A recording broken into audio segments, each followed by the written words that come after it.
guys, and welcome to the start of a new reading vlog. I literally just ended my other reading vlog and jumped right into this one.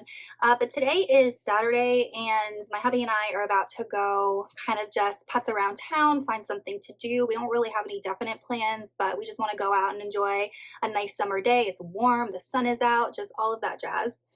So I'm still reading the same two books that I was reading in my last reading vlog. So that is Shift by Hugh Howey, 304 pages in, so over halfway done. And then Abaddon's Gate, Expanse Book 3, 80% of the way done, chapter 44. And then I did start Bend Her by Cassie Alexander, which is a Beauty and the Beast dark romance retelling. And I'm currently on page 47, lots of 40s going on here, and chapter 4.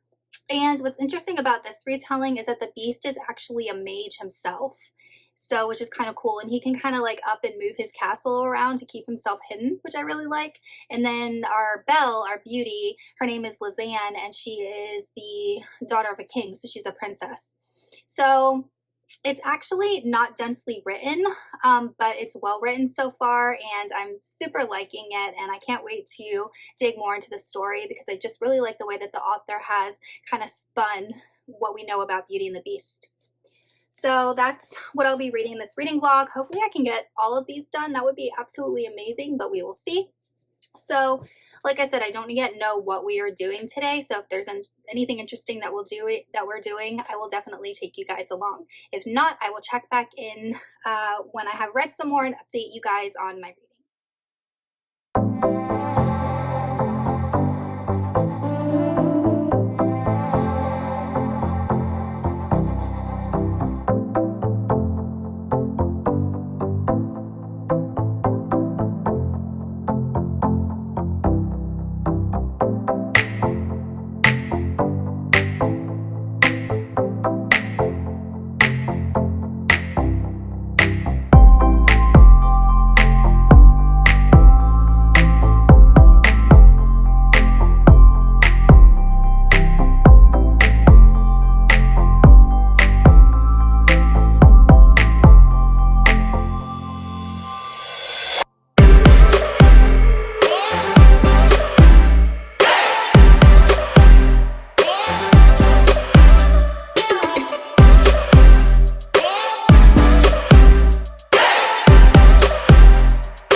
So today is Wednesday, it's almost 10 a.m. and it's my first day of summer vacation.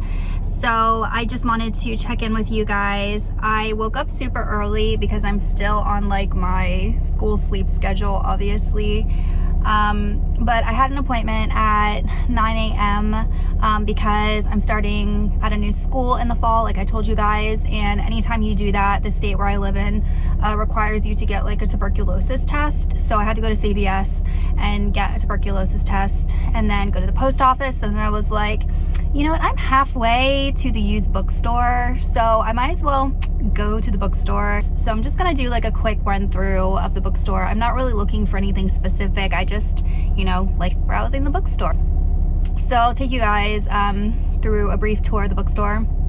Then I'm gonna go home and I have one YouTube video to edit. I'll get caught up on some reading. I did do some writing this morning for about 45 minutes, so I do wanna keep working on my writing. And then my husband and I are gonna go to the driving range later on this afternoon after he's done with work. So I'll take you guys along with me for that.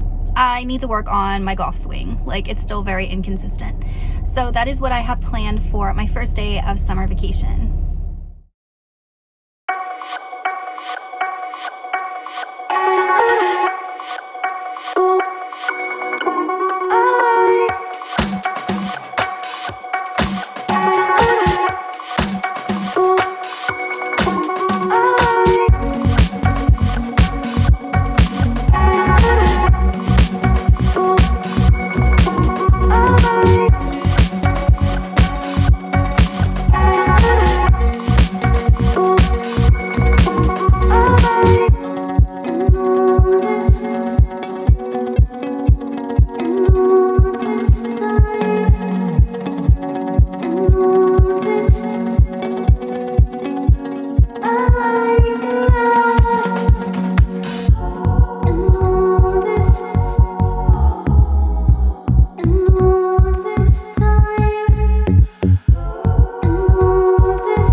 All right, guys, so I have to pollinate some of my zucchinis. I'm gonna bring the camera a little bit closer, but I have some zucchini flowers that budded a couple of days ago, and I never pollinated them, so I'm gonna do that now. So I have a couple growing down here, and then I have one that's almost ready to be picked right here. So I have a couple of flowers that have closed up, so I'm just going to check and see if they're male or female flowers, and then I'm going to pollinate them so they'll grow some more zucchini. All right, so I have the male plant here, so I'm going to go around and check for any female plants and then pollinate it with the male plant. We also have some peppers growing, actually quite a few. I'm waiting to, I'm gonna show you guys. I'm waiting to get this guy because he's coming along right nicely. And I'm gonna make some chili or stuffed peppers with that guy, but I got a lot coming along. So have some nice peppers in a couple of days. I'm going to go ahead and water my plants now that I've pollinated and pruned some of them, and just give them a little bit of hydration because it's hot out and they're looking a little limp. Hey guys, so I just wanted to go ahead and close out this reading vlog. I know I haven't been updating you a lot with what I've been reading, but I'm going to do that now. And sorry about the different filming space. Our AC unit upstairs decided to break, of course, during summer, and it's just hot and muggy up there, and I'm not trying to film up there, so that will be fixed in a couple days. But I did finish all the books that I set out to in this vlog, so that's exciting. So I did finish Shift by Hugh Howey, the second book in the Silo series, and I actually really liked it.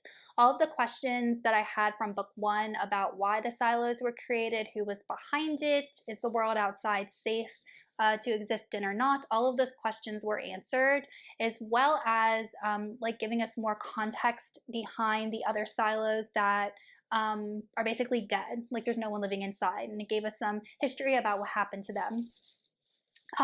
We're following a new character named Donald, and he is going to be a big presence in the third book, so we actually get to know him extremely well, and he has really good character growth over the whole book, so I really didn't mind following his story, because as he was learning and uncovering all these mysteries, so were we, so I really, really liked that.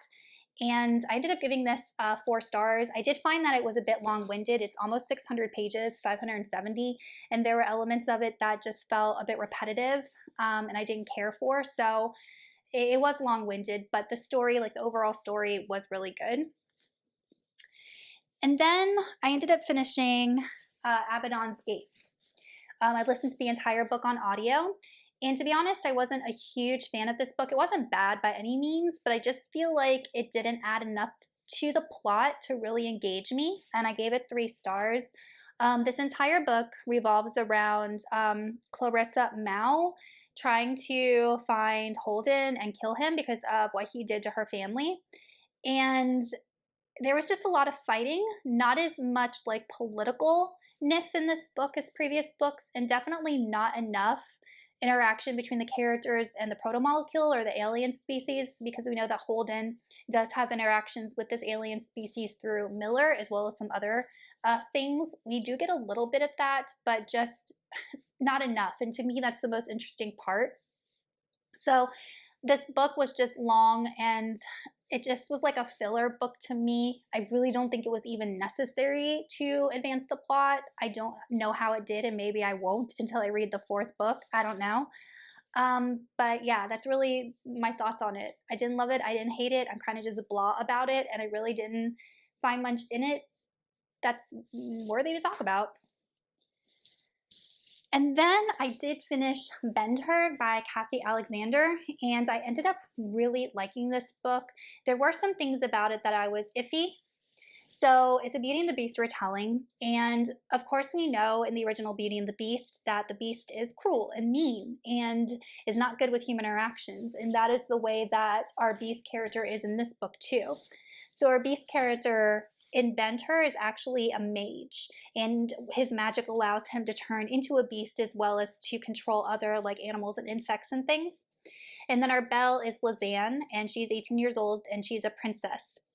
So she ends up getting to his castle because there are these almost like demonic type beings. Honestly, they kind of remind me of orcs. If you think of like orcs, they're coming up from like down below, like under the earth, and they're attacking these kingdoms. So Lizanne's father, the only way that he can get the mage to help the beast to help fight them, because the beast doesn't care like about the problems of men. So the only way that he can get the beast to help is to offer him Lizanne. And at first it seems like it's for like sexual reasons, like he can have her. But the reason that he accepts is that every single mage upon their ascension, like when they become a mage, they see how they're going to die. And she is going to kill him. That's how he's going to die. So he didn't accept her because he like wanted her like physically. He took the agreement because he's like, now I have my enemy in my midst. I won't let her kill me. I won't die. So I just thought that was a really interesting dynamic. Now there are some like really unlikable things that he makes her do at the beginning of the book that just didn't sit right with me. And there are just other things that he could do to like, I want to say almost break her down, because he was trying to like break her down, but then he says he was trying to make her trust him. So there was just a couple things that I didn't like so much. But then we do see like these 2 characters who are completely different. We have the mage who, like I said, is not good with human interaction. And then we have a Lizanne who's like as innocent as they come. These 2 characters actually grow together through the course of the book, which I found really interesting. They start out at 2 completely different places and then grow together, which is something I feel like you don't see that much. It's almost like a marriage. You get married young and then you just grow together as people over the course of your marriage. So I found that happening in this. And believe it or not, there was no like smut scenes in this book until the last maybe 10 pages of this book. So it is described as like a smutty Beauty and the Beast retelling. Maybe the next 2 books will be. I do plan on purchasing them at some point and finishing the series because I really found it a cool, interesting spin on the original story. But like I said, the characters weren't always likable. The Beast can be a jerk, and Lizanne was just a little bit too innocent at times. So then I have to remind myself, like when I think of 18 years old, I think of baby child. So I have to remind myself of that. So interesting book if you are interested in fairy tale retellings. So as for what I am currently reading, I am currently listening to the audiobook Survive the Night by Riley Sager. I am halfway through that. And in this book, we're following a girl named Charlie, and Charlie's best friend was murdered by a serial killer. But what we learn about Maddie is Maddie suffers from delusions, hallucinations.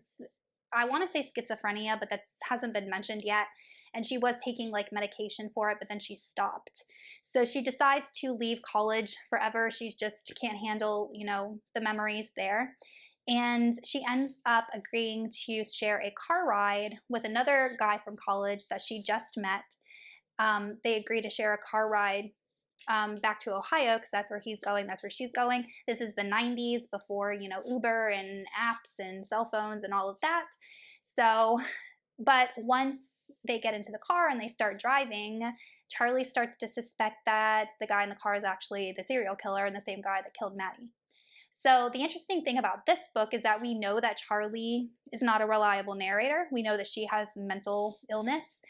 So we don't always know if her point of view is objective or not. So that is where the suspense comes in. But I did just get like a revelation in this book that I feel like kind of took away from that suspense. So I'm at the halfway point. So I'm going to see how it ends and exactly if the things that Riley Sager just revealed are true or if he's trying to trick the reader. I don't know, but I am enjoying it. And then lastly, I am reading Lake's Edge, which is a YA standalone fantasy by Lyndall Clipson. I picked this up on a whim because I like the cover. No joke. And I actually started reading it a couple months ago and then I put it down. I can't remember why, but I decided to just go ahead and finish it because it is fairly short. 300 and something pages. YA books I tend to read fairly quickly. And I'm currently on page 144. But in this book, we're following a girl named Violetta or Violet. I can't remember, Violetta. And her brother has these magical abilities and he can't control them. They're dangerous magical abilities. And he ends up getting taken in by kind of like the overseer of their village and their land. His name is Rowan Sylvanen. And Rowan is rumored to have killed his entire family. But what we learn is that Rowan actually has these same magical abilities that Violetta's brother does. And he actually wants to train her brother and actually needs his help in some things that are going on at the manor that will eventually affect like the entire town. So Violetta obviously says, "You're not going without me." So she goes and joins her brother at Rowan's estate. So that's where I'm at. And I'm really loving the atmosphere of this book. We have that dark gothic house and just very atmospheric. So stay tuned for my review when I'm done with this one. All right, you guys, that is it for this week's reading vlog. I'm sorry that it was so all over the place and that I really didn't stop and talk to you guys as much about the books I was reading as I should have, but I hope you enjoyed it nonetheless, and I will see y'all in another one soon. Goodbye.